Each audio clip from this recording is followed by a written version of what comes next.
하나님이 사랑하시는 비산동교회 성도님들, 지난 하루 동안 평안하셨습니까? 오늘 우리에게 주시는 하나님의 말씀은 데살로니가 전서 1장 1절에서 10절까지 말씀입니다. 하나님의 말씀을 함께 읽겠습니다. 바울과 실루아노와 디모데는 하나님 아버지와 주 예수 그리스도 안에 있는 데살로니가인의 교회에 편지하노니 은혜와 평강이 너희에게 있을지어다. 우리가 너희 모두로 말미암아 항상 하나님께 감사하며 기도할 때 너희를 기억함은 너희의 믿음의 역사와 사랑의 수고와 우리 주 예수 그리스도에 대한 소망의 인내를 우리 하나님 아버지 앞에서 끊임없이 기억함이니 하나님의 사랑하심을 받은 형제들아 너희를 택하심을 아노라. 이는 우리 복음이 너희에게 말로만 이른 것이 아니라 또한 능력과 성령과 큰 확신으로 된 것임이라. 우리가 너희 가운데서 너희를 위하여 어떤 사람이 된 것은 너희가 아는 바와 같으니라. 또 너희는 많은 환난 가운데서 성령의 기쁨으로 말씀을 받아 우리와 주를 본받은 자가 되었으니 그러므로 너희가 마게도냐와 아가야에 있는 모든 믿는 자의 본이 되었느니라. 주의 말씀이 너희에게로부터 마게도냐와 아가야에만 들릴 뿐 아니라 하나님을 향하는 너희 믿음의 소문이 각처에 퍼졌으므로 우리는 아무 말도 할 것이 없노라. 그들이 우리에 대하여 스스로 말하기를 우리가 어떻게 너희 가운데에 들어갔는지와 너희가 어떻게 우상을 버리고 하나님께 돌아와서 살아계시고 참되신 하나님을 섬기는지와 또 죽은 자들 가운데서 다시 살리신 그의 아들이 하늘로부터 강림하실 것을 너희가 어떻게 기다리는지를 말하니 이는 장래의 노하심에서 우리를 건지시는 예수시니라. 아멘. 기도하겠습니다. 사랑의 하나님 아버지, 오늘부터 우리에게 데살로니가 전서 말씀을 주심에 감사를 드립니다. 하나님의 말씀을 통해 더 많은 것을 알게 하시고 믿음이 굳세어지게 하시며 소망 가운데 살아가는 우리 모두가 되게 하여 주옵소서. 오늘도 듣겠습니다. 이 모든 말씀 우리 주 예수 그리스도의 이름으로 기도드립니다. 아멘.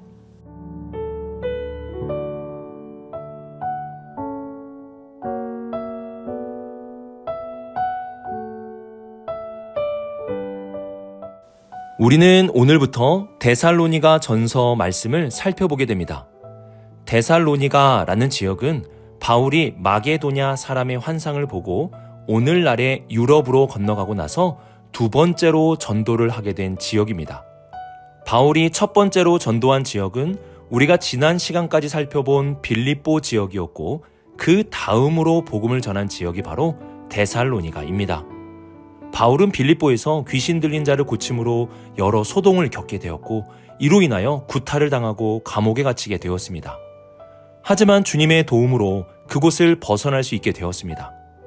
바울은 구타와 투옥으로 인하여 지친 몸을 이끌고 빌립보에서 무려 150km나 떨어져 있는 데살로니가 지역으로 가게 됩니다. 데살로니가에서 바울은 회당에서 복음을 전하였고 그곳에서 여러 경건한 헬라인들과 귀부인들이 예수님을 믿게 되었습니다. 사도행전의 기록을 보면 그때의 하나님의 역사로 회심한 사람들의 숫자가 매우 많았다는 것을 알 수 있습니다. 하지만 이를 시기한 유대인들이 불량한 사람들을 데리고 떼를 지어서 빌립보에서와 같이 바울을 잡아 구타하고 감옥에 넣으려고 하였습니다. 이를 알게 된 바울은 급히 전도대원들과 함께 밤에 도망을 치게 되었습니다. 밤에 급히 떠나게 된 것입니다.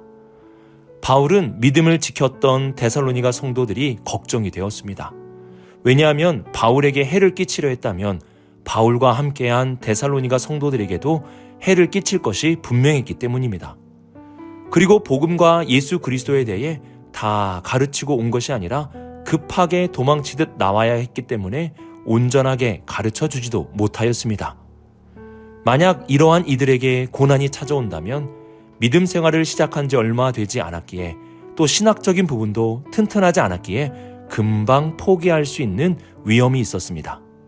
그래서 바울은 디모데를 몰래 데살로니가로 보내게 되었고 바울이 고린도에 도착할 쯤에 디모데가 데살로니가 성도들의 소식을 가지고 바울에게 돌아오게 되었습니다. 디모데를 통해 데살로니가의 소식을 듣고 바울은 데살로니가 성도들에게 편지를 쓰게 됩니다. 그 편지가 바로 우리가 오늘부터 살펴보게 되는 데살로니가 전서의 말씀입니다. 1절을 보시면 바울은 먼저 환난 중에 있는 데살로니가 성도들이 하나님 아버지와 주 예수 그리스도 안에 있는 교회라는 사실에 대해 알려줍니다. 그리고 4절에서는 그들이 세상 속에 살고 있지만 하나님께 부름을 받고 택함을 받은 교회임을 확인시켜주고 있습니다. 또한 3절 보시면 바울은 교회 성도들이 지켜야 할 믿음, 사랑, 소망에 대해서 말씀하고 있는데요. 교회는 하나님 아버지와 우리 주 예수 그리스도에 대한 믿음을 가지고 말로만 사랑하는 것이 아니라 수고하는 사랑을 베풀며 예수 그리스도의 재림에 대한 소망을 가진 자들입니다. 이러한 교회에는 하나님 아버지와 주 예수 그리스도의 은혜와 평강이 가득하게 됩니다. 바울의 첫 인사말은 데살로니가 성도들에게 교회라는 정체성을 분명하게 해주는 것으로 시작이 됩니다. 그리고 2절을 보시면 바울은 디모데가 가져온 소식을 듣고 하나님께 항상 감사하며 기도드린다고 고백을 하고 있는데요. 6절을 보시면 바울이 감사한 이유에 대해서 알 수가 있습니다. 바울이 항상 감사하는 이유는 데살로니가 성도들이 많은 환난 가운데서도 성령의 기쁨으로 말씀을 받아 바울과 주님을 본받는 자가 되었기 때문입니다. 바울은 급히 데살로니가를 떠나왔지만 이들은 더욱 믿음으로 살아가고 있었습니다. 이들이 이렇게 믿음을 가지고 살아갈 수 있었던 이유는 성령께서 그들과 함께 하시며 그들에게 역사해 주셨기 때문입니다. 바울은 잠시 그곳에서 복음을 전했지만 그 복음은 성령의 능력과 성령의 확신으로 전해진 복음이었기에 이들은 성령 안에서 믿음을 가지고 기뻐하며 주님을 본받는 자가 될 수 있었습니다. 그래서 바울은 믿음을 지킨 데살로니가 성도들에게 감사하다고 말하는 것이 아니라 성령님을 보내주시고 성령의 기쁨을 주신 하나님께 항상 감사하다고 고백하고 있는 것입니다. 오늘 말씀을 통해서 환난 중에서 우리는 먼저 정체성에 대해 확신을 할 수 있어야 합니다. 우리는 누구입니까? 우리는 교회입니다. 교회는 하나님 안에, 예수님 안에 있는 사람들이며 하나님의 부르심과 택하심이 있는 사람들이며 세상 속에서 믿음을 그리고 사랑을 그리고 소망 가운데 살아가는 자들입니다. 이러한 교회에 하나님은 은혜와 평강을 부어주십니다. 또한 우리는 신앙생활의 주체가 내가 아니라 성령님임을 기억해야 합니다. 내가 먼저 믿은 것이 아니라 성령께서 믿도록 역사해 주신 것입니다. 내가 확신을 가지고 사는 것이 아니라 성령께서 확신을 주시는 것입니다. 그래서 바울은 데살로니가 성도들에게 감사한 것이 아니라 성령님을 보내주신 하나님께 감사를 드리게 되는 것입니다. 이러한 사실을 기억하며 우리의 정체성을 더욱 견고히 하고 우리 안에 역사하시는 성령님과 함께 감사와 기쁨으로 나아가는 우리 모든 성도님들이 되시길 주님의 이름으로 축복합니다.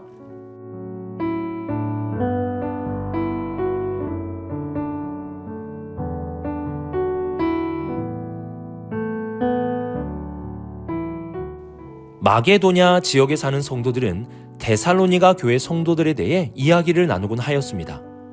보통은 다른 사람들의 험담을 하는 것을 좋아하지만 데살로니가 성도들에 대한 이야기는 달랐습니다.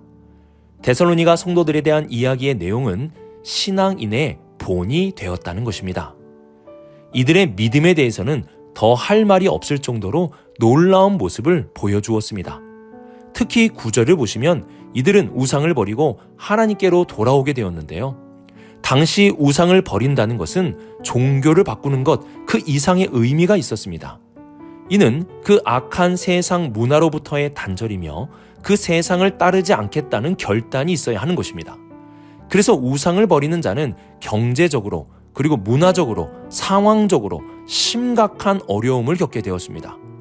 이러한 이유로 인하여 당시의 신앙인들은 하나님을 따르면서 경제와 문화 그리고 상황적으로 손해를 보지 않기 위해 우상의 길도 함께 택하였습니다.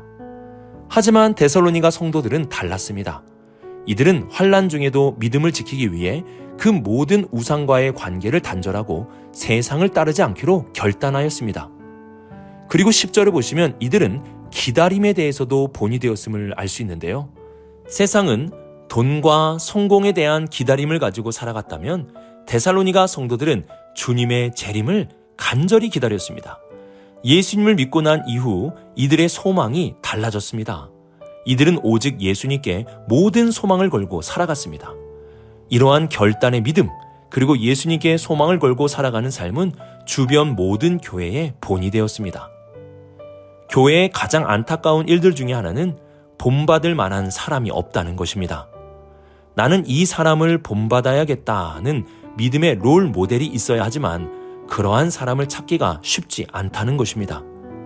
바울은 5절 하반절에서도 너희를 위하여 어떤 사람이 된 것은 너희가 아는 바라 라고 말씀합니다.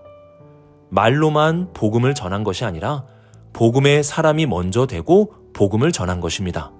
그리고 7절을 보시면 우리와 주를 본받은 자가 되었다고도 말씀합니다.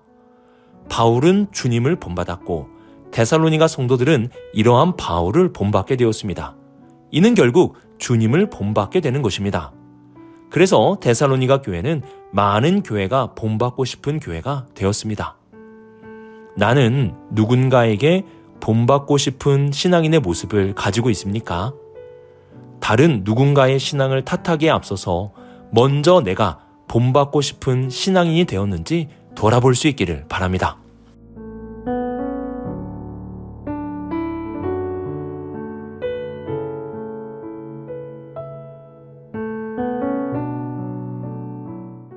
오늘 말씀을 보시면 성령님의 역사에 대해 반복해서 말씀하고 있는데요. 5절을 보시면 데살로니가 성도들에게 복음이 전파된 것에 대해 능력과 성령의 큰 확신으로 된 것이라 말씀하고 있습니다. 그리고 데살로니가 성도들이 환난 가운데서도 기뻐할 수 있는 이유에 대해 성령의 기쁨으로 인한 것임을 말씀합니다. 이러한 성령의 역사로 복음을 듣고 성령의 역사로 환난 가운데 기뻐하며 주님을 본받는 자가 될 수 있었던 것입니다. 우리의 힘으로 주님을 본받는 것이 아니라 성령의 능력과 성령의 기쁨으로 주님을 본받는 것입니다. 이와 함께 이들이 주님을 본받을 수 있었던 또 하나의 이유가 있었습니다. 그것은 이들에게 본이 되는 사람이 있었기 때문입니다. 앞선 이번 질문에서도 말씀드렸듯이 바울과 함께한 일행들은 주님을 본받는 자들이 되었고 이들의 이러한 모습은 데살로니가 성도들에게 본이 되어 주었습니다. 이렇게 성령의 능력과 본이 되어주는 사람으로 인하여 이들은 주님을 본받을 수 있게 되었고 주변 교회들에게 본이 되는 사람들이 되었습니다. 오늘의 말씀을 묵상하며 우리는 먼저 우리의 정체성을 기억해야 합니다. 우리는 교회입니다.